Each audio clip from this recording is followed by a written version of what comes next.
بسم اللہ الرحمن الرحیم۔ السلام علیکم، ویلکم ٹو ایمانت وائس۔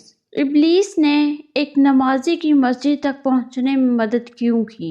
ایک شخص مسجد میں نماز ادا کرنے کے لیے اندھیری رات میں گھر سے نکلا تو اندھیرے کی وجہ سے ٹھوکر لگی اور وہ منہ کے بل کیچڑ میں گر گیا۔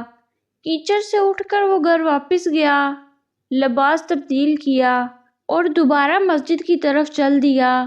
ابھی چند قدم ہی چلا تھا کہ دوبارہ ٹھوکر لگی اور وہ دوبارہ کیچڑ میں گر گیا۔ کیچڑ سے اٹھ کر وہ ایک بار پھر گھر واپس گیا اور لباس تبدیل کر کے مسجد جانے کے لیے گھر سے دوبارہ نکل آیا۔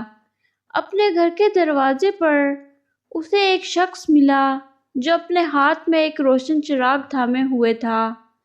چراغ والا شخص چپ چاپ نمازی کے آگے آگے مسجد کی طرف چل دیا۔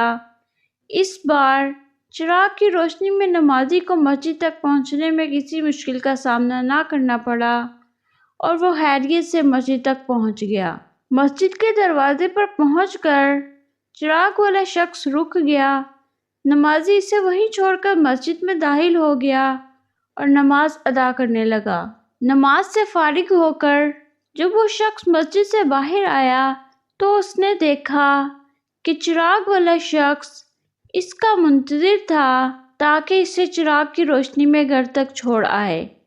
جب نمازی گھر پہنچ گیا تو نمازی نے اس سے پوچھا، آپ کون ہیں؟ تو وہ چراغ والا شخص بولا، سچ بتاؤں تو میں ابلیس ہوں۔ یہ سن کر نمازی کی حیرت کی انتہا نہ رہی۔ اس نے پوچھا، تجھے تو میری نماز رہ جانے پر خوش ہونا چاہیے تھا، پھر تو چراغ کی روشنی میں مجھے مسجد تک کیوں لایا؟ ابلیس نے جواب دیا، جب تجھے پہلی ٹھوکر لگی تو اللہ نے تیرے عمر بھر کے گناہ معاف کر دیے، جب دوسری ٹھوکر لگی تو تیرے سارے خاندان کو بخش دیا۔ مجھے فکر ہوئی کہ اب اگر تو ٹھوکر کھا کر گرا تو کہیں اللہ تیرے سارے گاؤں کی مغفرت نہ فرما دے، اس لیے چراغ لے کر آیا ہوں کہ تو بغیر گرے مسجد تک پہنچ جائے۔ امید ہے کہ آپ کو آج کی یہ ویڈیو پسند آئی ہوگی۔ چینل کو سبسکرائب، لائک اور کمنٹ کرنا نہ بھولیے۔ اللہ حافظ۔